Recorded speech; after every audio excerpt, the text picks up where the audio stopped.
दोस्तों हाल ही में 5 जुलाई 2021 को अमेज़न के फाउंडर जेफ बेजोस इसके सीईओ का पद छोड़ चुके हैं। 27 साल तक अमेज़न को दुनिया की सबसे बड़ी कंपनीज में से एक बनाने के लिए जी तोड़ मेहनत करने के बाद अब जेफ बेजोस अपने सपनों को पूरा करने की राह पर निकल चुके हैं और कुछ दिनों पहले उन्होंने ये अनाउंस किया था कि वो 20 जुलाई को स्पेस में जा रहे हैं। जी हाँ, आपने बिल्कुल सही सुना, वो 20 जुलाई को स्पेस में जा रहे हैं। दुनिया भर में ऐसे कयास लगाए जा रहे थे कि जेफ बेजोस ऐसा करके इलोन मस्क की कंपनी स्पेस एक्स से सीधा पंगा लेना चाहते थे। मतलब सभी लोग यहाँ पर blue origin versus space x की उम्मीद लगा रहे थे, लेकिन यहाँ तो कुछ और ही सीन देखने को मिल रहा है। फेमस इंग्लिश बिजनेसमैन और वर्जिन गैलेक्टिक के फाउंडर रिचर्ड ब्रांसन ने अनाउंस कर दिया है कि वो 11 जुलाई को वर्जिन गैलेक्टिक की स्पेस फ्लाइट से स्पेस की सैर करने जा रहे हैं। मतलब वो जेफ बेजोस के पहले ही स्पेस में पहुंच जाएंगे और इस तरह ये पूरा competition blue origin versus virgin galactic हो जाने वाला है। लेकिन हम इंडियंस के लिए इसमें क्या है जो हम इसे इतना इंटरेस्ट लेकर देखें? आपको बता दूं कि भारत की सिरिशा बंदला भी 11 जुलाई को स्पेस में जाने वाली वर्जिन गैलेक्टिक की स्पेस फ्लाइट के क्रू का हिस्सा होने वाली है और इस तरह वो कल्पना चावला के बाद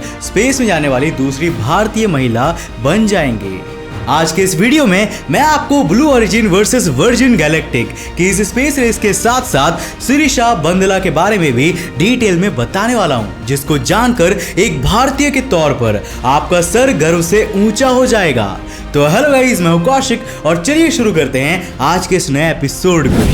7 जून 2021 को जेफ बेजोस ने एक इंस्टाग्राम पोस्ट के थ्रू बताया कि जब वो 5 साल के थे तब से उनका ये सपना था कि वो स्पेस में जाएं। वो अपना ये सपना 20 जुलाई 2021 को पूरा करने वाले हैं और उनके भाई और सबसे अच्छे दोस्त मार्क बेजोस भी उनके साथ स्पेस में जाने वाले हैं। जेफ बेजोस अपनी स्पेस कंपनी ब्लू ओरिजिन की रॉकेट शिप न्यू शेफर्ड से स्पेस में जाने वाले हैं। न्यू शेफर्ड एक vertical take off vertical landing crew rated sub orbital launch vehicle है, यानी कि ये टेक ऑफ और लैंडिंग दोनों ही वर्टिकली करता है और ये स्पेस में इंसानों को ले जाने में पूरी तरह सक्षम है। साल 2000 में बनी कंपनी ब्लू ओरिजिन ने इस रॉकेट शिप के प्रोटोटाइप्स को बनाना 2006 में ही शुरू कर दिया था। 2015 तक इसकी अनक्रूड स्पेस फ्लाइट टेस्टिंग शुरू हो गई थी और अब 2021 में ये इसकी पहली क्रूड स्पेस फ्लाइट होने वाली है।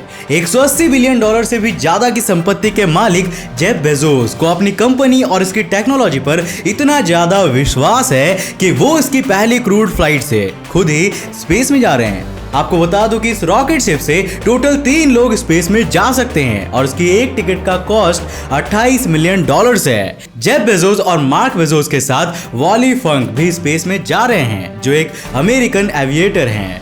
जेफ बेजोस जैसे मल्टी बिलियनर और वर्ल्ड फेमस पर्सनैलिटी के लिए स्पेस में जाना सच में एक बहुत बड़ा इवेंट होने जा रहा है।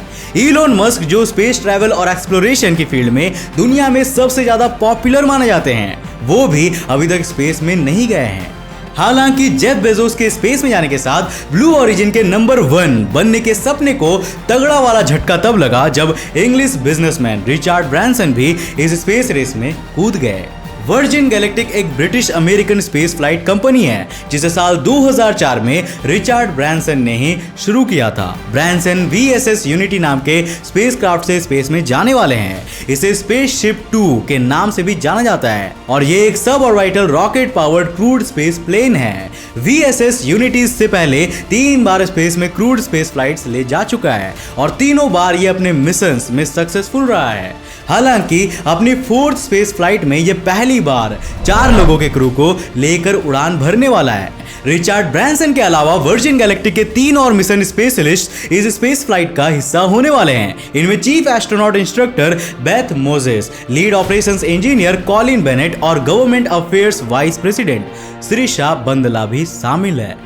साथ ही VSS यूनिटी को चलाने वाले 2 पायलट्स डेव मैके और माइकल मासुची भी इस मिशन का हिस्सा होंगे। लेकिन हम भारतीयों की नजरें तो सिर्फ एक ही इंसान पर टिकी हुई होंगी और वो है सिरिशा बंदला। आंध्र प्रदेश के गुंटूर में जन्मी सिरिशा कल्पना चावला, राकेश शर्मा और सुनीता विलियम्स के बाद स्पेस में जाने वाली भारतीय मूल की 4th एस्ट्रोनॉट बनने जा रही है। वहीं वो कल्पना चावला के बाद भारत में जन्मी स्पेस में जाने वाली दूसरी महिला होंगी।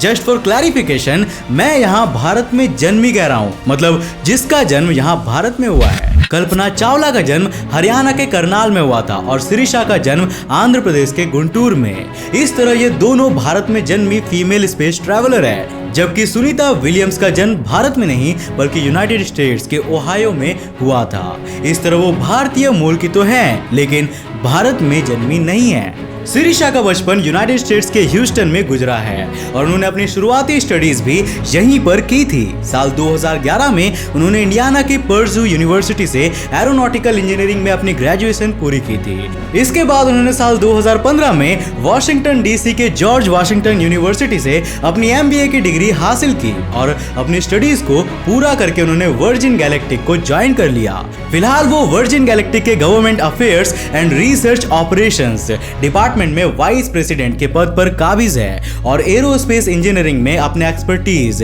के कारण इस मिशन का हिस्सा है। 2 जुलाई 2021 को शिरीषा ने एक ट्वीट करके कहा था कि वो इस मिशन का हिस्सा बनकर बेहद खुश है और सम्मानित महसूस कर रही है।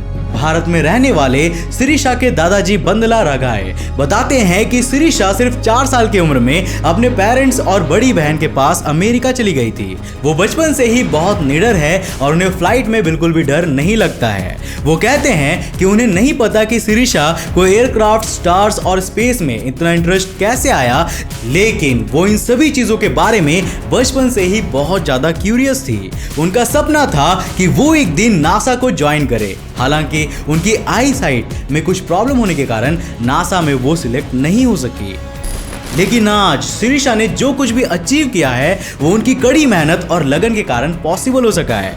आज शिरीषा अमेरिकन एस्ट्रोनॉटिकल सोसाइटी और फ्यूचर स्पेस लीडर्स फाउंडेशन के बोर्ड ऑफ डायरेक्टर्स का भी हिस्सा है। वैसे अगर आप भी शिरीषा की तरह स्पेस इंडस्ट्री में जाना चाहते हो और अपना नाम बनाना चाहते हो तो YouTube पर आपको खुद शिरीषा के द्वारा बनाए गए ट्यूटोरियल वीडियोस मिल जाएंगे। 11 जुलाई को भारतीय समय अनुसार शाम के 6:30 पर आप वर्जिन गैलेक्टिक के YouTube, ट्विटर और फेसबुक चैनल्स पर इस मिशन की लॉन्चिंग की लाइव स्ट्रीम देख सकते हो और इस ऐतिहासिक पल का हिस्सा बन सकते हो।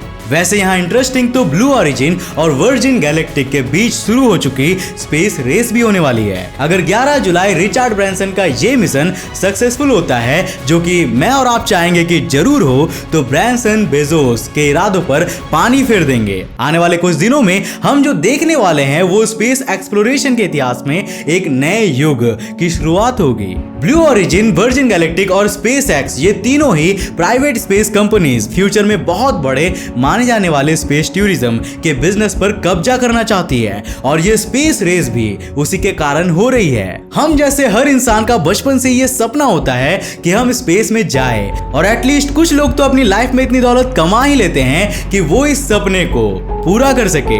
वैसे स्पेस टूरिज्म के अलावा इन स्पेस कंपनीज का मकसद नासा का ध्यान आकर्षित करना भी है, क्योंकि ये कंपनीज नासा के फ्यूचर प्रोजेक्ट्स का हिस्सा बनकर अपने बिजनेस को और आगे ले जाना चाहती है। अब एक और जब ब्लू ऑरिजिन के फाउंडर जेफ बेजोस स्पेस में जा रहे हैं तो दूसरी ओर वर्जिन गैलेक्टिक के फाउंडर रिचर्ड ब्रैंसन स्पेस में जा रहे हैं। तो क्या आप इलोन मस्क को स्पेस में जाता देखना चाहते हैं? आई गेस मस्क का प्लान तो डायरेक्ट मार्स पर लैंडिंग करने का है। वैसे आप इसके बारे में क्या सोचते हो? हमें नीचे कमेंट करके जरूर बताना। अगर आप भी मेरी तरह शिरीषा बंदला को स्पेस में जाकर भारत का नाम रोशन करते हुए देखकर खुश हो गए तो इस वीडियो को लाइक और शेयर जरूर करना। और हाँ, अगर आपने अभी तक हमारे चैनल को सब्सक्राइब नहीं किया है तो कर क्या रहो यार, जल्दी से इस चैनल को सब्सक्राइब करो और नोटिफिकेशन बेल को ऑन करना ताकि आपको ऐसे इंटरेस्टिंग वीडियोस मिलते रहे। तब तक के लिए बाय, जय हिंद।